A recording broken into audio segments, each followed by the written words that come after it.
Everyone at school laughed at me because my teacher turned me into his personal punching bag. But I had a video that could ruin his entire life. I'll never forget the day I realized that a grown adult could completely wreck your mind, just to get a few cheap laughs from a bunch of teenagers. Because it's easier to point at the dumb kid in the room than to actually teach, right? I was 17 at the time, and I was the background character at school. You know, the type of kid nobody really invites to parties, but also the one nobody bothers to beat up because it's just not worth it. I wasn't the ugliest or the absolute dumbest, but teachers labeled me as lazy. The truth was, learning never came easy for me. The more I tried, the worse it got. I would read a page, and the words would jumble together until they looked like static on an old TV screen. Tests were the worst. I'd freeze up, my hands sweating so much I'd smudge the ink. It felt like everyone could see how stupid I was. And so I started sitting in the back, keeping my head down, hoping teachers wouldn't notice me. Just get through the day, just get through the week, just survive until graduation. But then we got him. He was young, maybe late 20s, the cool teacher.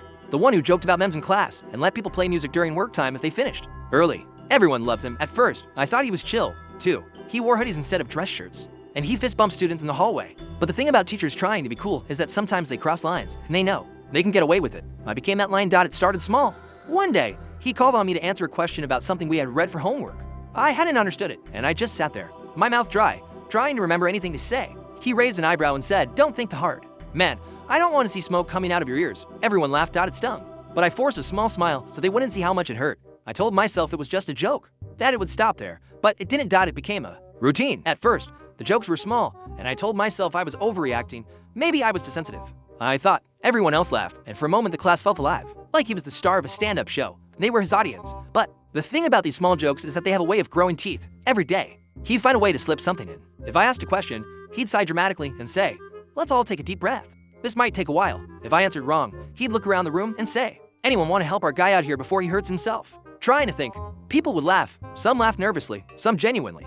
I could feel the eyes on me, feel the smirks, the side glances, and the way people would giggle behind their hands whenever he called on me. He started calling me Professor whenever I didn't know the answer, with this mocking bow like I was some genius who just forgot everything. "Let's see what Professor has to say about this," he'd announce, and I would freeze, my throat closing up, the numbers and words on the board blurring. I wasn't even doing anything to deserve it. I wasn't disruptive. I wasn't talking back. I just existed. But it felt like my existence became his favorite source of entertainment because it made the class like him more. I saw the way they looked at him, laughing at his sarcasm, whispering about how he was the best teacher. I saw the way he smirked when he got them to laugh, how he straightened up a little like he was feeding off it. And yeah, I started to believe him. Started to believe I was stupid, that maybe if I was just smarter, I wouldn't be in this position. I'd go home and just lie on my bed, staring at the ceiling, replaying the moments over and over, the laughter echoing in my head, the way my stomach dropped every time he said my name in that tone. Sometimes I'd feel so small that it was like I couldn't breathe, like there was a weight on my chest that I couldn't push off. My parents didn't know. They just saw the dropping grades and the detentions I started getting for skipping. They'd yell, ask me why I wasn't trying harder, why I was being lazy. I couldn't tell them. How do you explain that you're afraid of going to class? Because the person who's supposed to teach you has turned you into a clown, and everyone's in on the joke except you. There was one day that made it worse than all the others. It was a presentation day, and public speaking was already my personal hell. I had worked on the slides, but I was so nervous I could barely look up. My hands were shaking so hard that I could hardly hold the paper I was reading from. I could hear people whispering, snickering, and it was like my skin was burning. Halfway through, I messed up a word. I don't even remember what the word was, just that I couldn't say it right. I tried again and again, but it kept coming out wrong, and the more I tried, the worse it got. Then he laughed. He actually laughed. "Man, take your time," he said, waving his hand. "English isn't that hard." The class roared. Someone in the back was recording on their phone. I felt my face go hot, tears stinging at the corners of my eyes. I wanted the ground to open up and swallow me, but it didn't. I finished the presentation somehow, with my voice breaking and my hands shaking. And when I sat down, I could still hear people giggling. I kept my head down, staring at my shoes, wishing I could disappear. That day, I locked myself in a bathroom stall during lunch and cried, biting down on my sleeve so no one would hear me. I felt humiliated, worthless, like I would never be anything other than the idiot in the class everyone laughed at. I started avoiding school after that, skipping classes, hiding out in the library or in empty stairwells. I couldn't face him, couldn't face the class, couldn't face the way people looked at me like I was nothing but a joke. That wasn't even funny anymore. But the thing about being made into a joke is that you start to notice things. You start to see the cracks in people, in the system, in the ones who think they're untouchable. And one day, I saw him crack. One Friday night, when everything changed, I wasn't even supposed to be out. I had told my parents I was staying late to work on a project, but in reality, I just didn't want to go home to more disappointment. I ended up walking to a 24-hour fast food place near the bus stop to kill time, scrolling on my phone, trying to feel invisible. That's when I saw him. At first, I didn't even register it was him. He was sitting in a booth by the window with someone, and they were laughing. I almost walked past, but then he tilted his head and the streetlights caught his face. My stomach dropped. For a second, I thought maybe it was just a friend, or his girlfriend, or someone his age. I mean, he was young, right? It would make sense, but then she turned her head, and I felt like I was going to throw up. It was her, one of the popular girls. In our class, the type who posted selfies with iced coffee and got thousands of likes, she was 17. Maybe 18 if she had an early birthday. She was laughing, leaning across the table, and he was looking at her like she was the only person in the world. They were sitting too close, sharing fries, and at one point, he reached over and brushed a strand of hair from her face. I stood there, frozen, the cold seeping into my bones. My mind was racing, trying to figure out what I was seeing. I pulled out my phone, hands shaking, and recorded a short video through the window, zooming in on his face and hers. Catching the moment he leaned in and kissed her, quick and soft. Like it was normal. My heart was pounding so hard I thought it would break through my ribs. I felt sick, disgusted, but also something else. It was like a tiny spark of power flickered inside me, something I hadn't felt in a long time. Because for the first time, I had something on him for the next few days. I couldn't stop thinking about it every time I walked past him in the hallway, every time he made another professor joke, every time the class laughed. I felt that spark getting stronger, but I didn't act right away. I wanted to, but part of me was scared. What if no one believed me? What if it backfired? What if she denied it?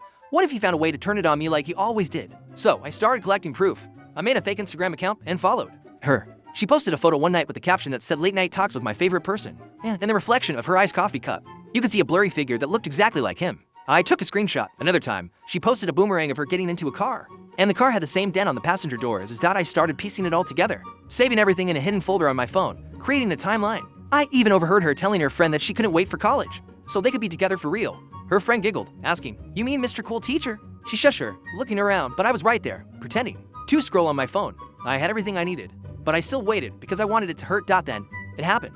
The moment that finally pushed me over the edge. We were in class, and he was going over test results. Mine was bad, as usual, and I was trying to keep my head down, hoping he'd skip me. But he didn't. Of course he didn't. "Hey, professor," he said, holding up my test. "You know, I'm starting to think you're actually trying to get these wrong. Maybe if you spent less time daydreaming and more time reading, you'd be able to pass a basic test." People laughed. I felt my face burning, my vision going blurry. I clenched my fist under the desk, nails digging into my palms. He smirked, looking around the room, soaking in the attention, the laughter, the approval. And that's when something inside me snapped. I raised my head and looked him dead in the eyes. For the first time in a long time, I wasn't afraid. "Yeah," I said, loud enough for everyone to hear. "Maybe if you spent less time kissing students after school, you'd have time to actually teach us something." The room went dead silent. You could hear the hum of the fluorescent lights, the sound of someone dropping a pencil, the intake of breath as everyone turned to look at him, his face drained of color. "Excuse me." I pulled out my phone and with hands that didn't even shake, played the video, his face on the screen, hers, the kiss. I held it up for the people around me to see.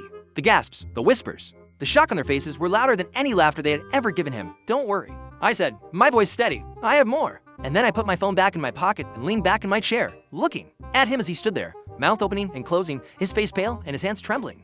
The silence was louder than anything I'd ever heard for the first time in a long time. I wasn't the joke anymore. At first, I expected to feel triumphant, like I'd finally won, like I'd finally taken back something he stole from me. But honestly, I mostly felt tired. Not regretful, not guilty, just exhausted. It was like I'd been carrying a backpack full of bricks for months and finally dropped it, only to realize how deeply it had bent my back. People still talked about it for weeks. Some tried to befriend me, asked for the full story, begged for details. I gave them nothing. I didn't want fame. I didn't want pity. I just wanted to be left alone. Strangely, they didn't leave me alone after that. No more jokes. No more professor. Some people nodded at me in the hallway. Others avoided eye contact completely. The power dynamic had shifted and everyone knew it. I got called into the counselor's office a few more times just to talk. I think they were worried about my mental health. Fair, considering. But I told them the truth. I was okay.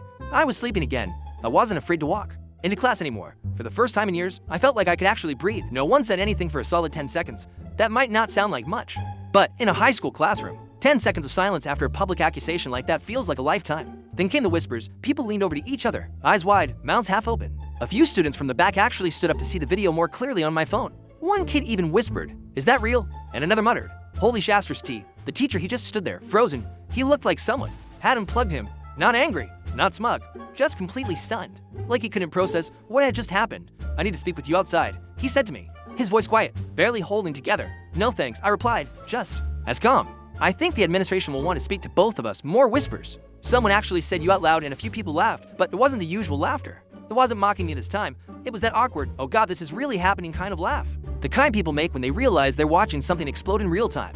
He grabbed his laptop and stormed out of the classroom without another word. We just sat there. For a full minute, no one moved. Then someone, I think it was a guy from the soccer team, stood up and said, "Yo, what the hell just happened?" A girl turned to me, eyes wide. "Was that real? Like, actually real?" I nodded once. I didn't smile. I didn't gloat. I just sat there with my hands in my lap while the rest of the class exploded into conversation.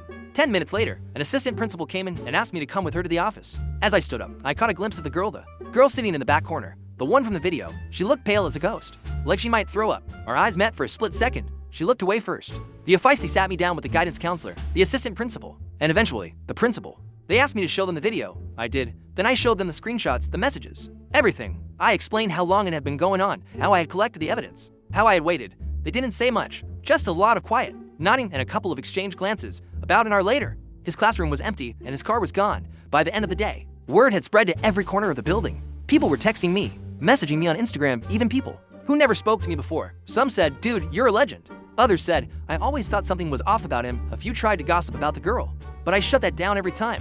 Whatever she did, she wasn't the one in a position of power. He was the adult. She was a dumb teenager looking for attention, validation, whatever. It didn't excuse anything. But I wasn't about to let the story get twisted like she was the predator. By Monday, he was officially suspended pending investigation. By the end of the week, he was gone, fired, blacklisted, his teaching license on a review. Someone said his wife had left him, but I never verified that. Didn't really care to. The girl was transferred to another school district before the semester ended. I finished out the school year mostly invisible, but in a way I could live with. I wasn't the joke anymore. I wasn't anyone's favorite target. I was just there, which, honestly, was enough. I passed my classes not by much, but enough to graduate. I still wasn't as straight a student, still struggled with focus. Still had moments where the words blurred and I'd lose track of everything. But I stopped blaming myself so much for it, stopped thinking that struggling made me less, and I stopped feeling like I had to apologize for existing. People eventually moved on. That's the thing about high school. Scandals have a short shelf life. A new fight, a new rumor, a new party with too much drama, and just like that, everyone's chasing the next headline. But some people didn't forget. A few kids came up to me privately,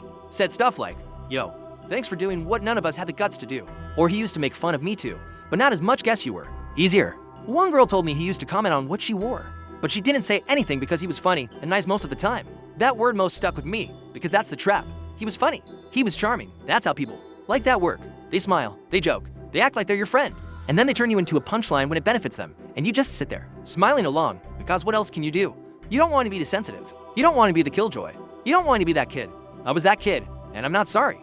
Not because I wanted revenge though, yeah. It felt good to see the fear in his eyes for once, but because someone needed to draw the line. Someone needed to say, "This isn't okay." People think humiliation is just part of school, that it builds character. That if a teacher roasts you in front of the class, it's just old school tough love. But they never think about the kids who go home and stare at their ceiling for hours, playing it over and over in their heads, feeling smaller each time. They never think about what it's like to sit in silence while everyone laughs at you, while the adult in the room, the one who's supposed to protect you, turns you into entertainment. They never think about what happens when the quiet kid finally gets tired of taking it. So, to answer your question, yes, I was humiliated by a teacher in front of the entire class repeatedly for months, but I made sure he never did it to anyone else again.